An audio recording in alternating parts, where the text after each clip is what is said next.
ইয়াতে ডিচি আহিব লাগিব নহ'লে নামানো নহ'লে নামানো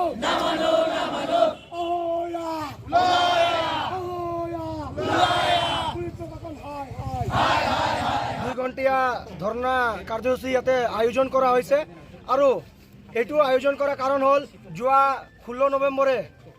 খালিংদুৱাৰ অঞ্চলত বনাঞ্চলত আমাৰ মানুহৰ আদিবাসী মানুহক খৰি বুটলিবলৈ গৈছিল আৰু তাতে কোনো আগজাননী নিদিয়াকৈ ফৰেষ্ট ডিপাৰ্টমেণ্টৰ মানুহ ডাইৰেক্ট গুলি ফায়াৰিং কৰিছে আৰু তাতেই এজন ডাইৰেক্ট ডেথ হৈছে আৰু দুজনক গুলি লাগিছে আহত হৈ পেলাই সিহঁতৰ ট্ৰিটমেণ্ট চলি আছিল কিন্তু ট্ৰিটমেণ্ট চলাৰ সময়তো এতিয়ালৈকে ভালকৈ ট্ৰিটমেণ্টো হোৱা নাই সিহঁতৰ গাঁতত যিবিলাক বুলেট আছে যিকোনো বুলেট হওক এইটো বুলেট আছে এইটো বুলেটো এতিয়ালৈকে ওলোৱা নাই আমাৰ মানুহৰ আদিবাসী মানুহ বুলি এতিয়ালৈকে কোনো প্ৰশাসনৰ মানুহ ভালকৈ উচিত বিচাৰ কৰিব পৰা নাই তাতে যেতিয়া আমাৰ ডেড বডি এতিয়া 16 তাৰিখে ঘটনা হ'ল 16 তাৰিখৰ পৰা 4 দিন লাগে নেকি ডেড বডি আনোতে GMCত পঠাই দিলে পষ্টমৰ্টম কৰোঁতে 4 দিন হ'ল তাৰপিছত শনিবাৰে 20 তাৰিখ আছিল তাতে আমাৰ ডেড বডিটো আহিল ডেড বডিও আমি সমজি লোৱা নাছিলোঁ তেতিয়া মেজিষ্ট্ৰেট আৰু এডিশ্যনেল SP বিলাকে গৈ আমাক মানুহক শান্তিৰে বুজাই পালে ডেড বডিটো গতাই দিলে আৰু ইয়াৰ উচিত বিচাৰ হ'ব বুলি আমাক আশা ভৰসা দি আহি পেলাই গুচি আহিল কিন্তু দুখেৰে ক'বলৈ বিচাৰোঁ যে আজিলৈকে আমি আদিবাসী মানুহক ইমান মানে